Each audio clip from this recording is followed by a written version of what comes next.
or we've had this question many times. There are many different reasons why we see differences in mortality across countries. It's quite dangerous to compare the crude case fatality rate across countries.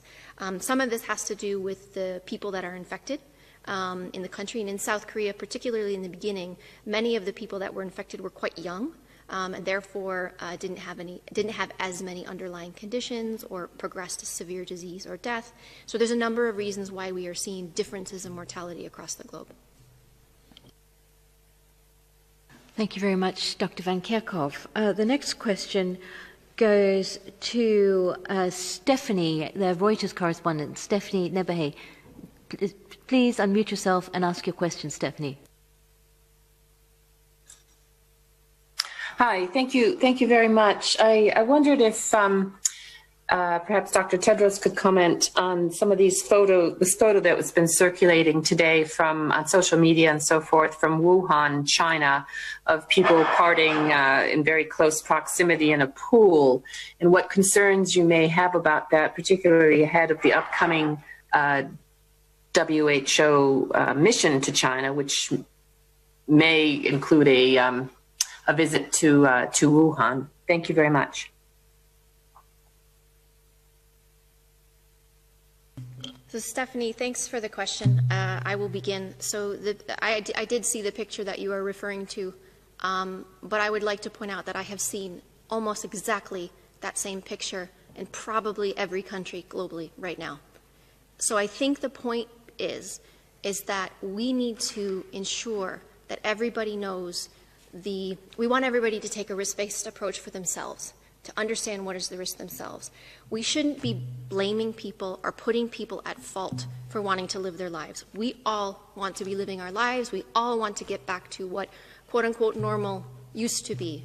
But I think we just need to make sure that the messages that are getting out, particularly to young people, particularly to children and young adults, that you are not invincible to this virus. And that's not meant to scare people, but it's meant to say that you can get infected. And we are seeing people, even young people, who are ending up with severe disease. We are seeing young people who are ending up in ICU, and we are seeing young people who are dying from this virus. And so it's very important that you not only protect yourself from getting infected, you prevent yourself from dying. The decisions that you are making, everyone on this planet, the decisions that you are making are protecting yourself.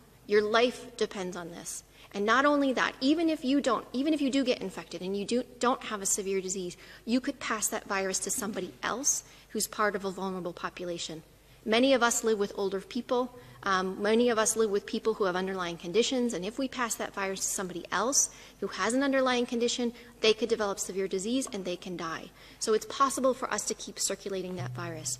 So I think what is really important is that everybody understands what their risk is. And if it's possible to avoid these crowded places, please do so.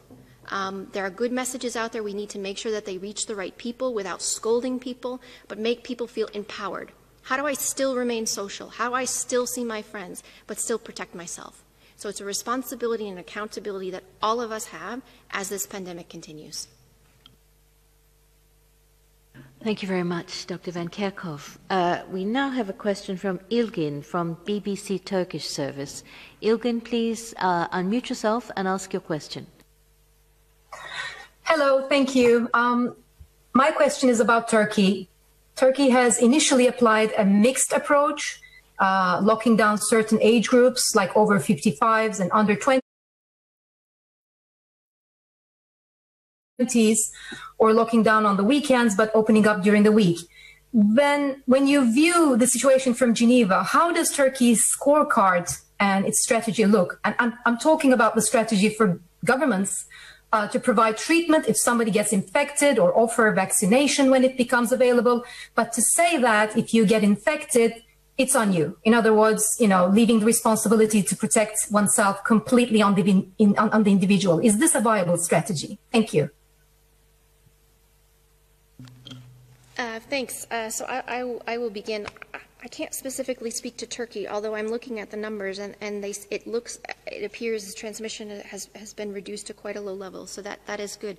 I think one of the things I just want to mention is, you mentioned the individual responsibility. as I just mentioned in my previous answers, individuals have a responsibility, absolutely. Families have a responsibility. Communities have a responsibility.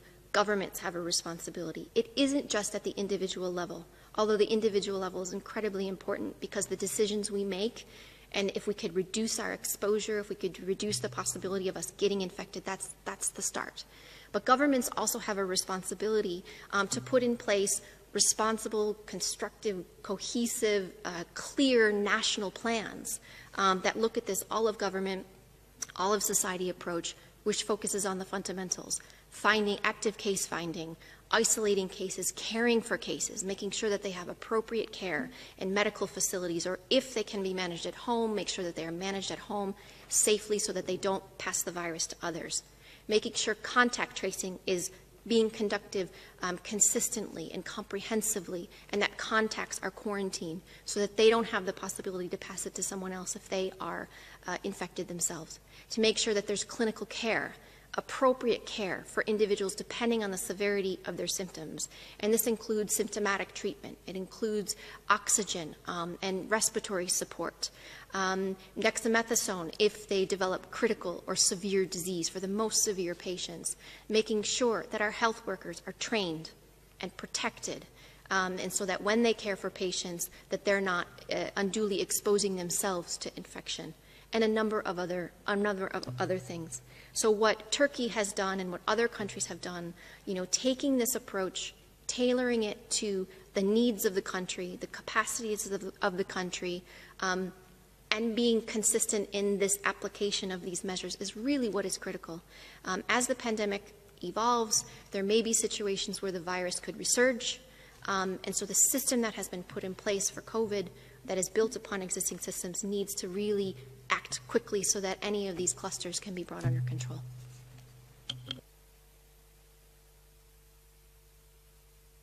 We lost connection with Dr. Ryan. Oh, Dr. Aylward, did you want to add? Nothing.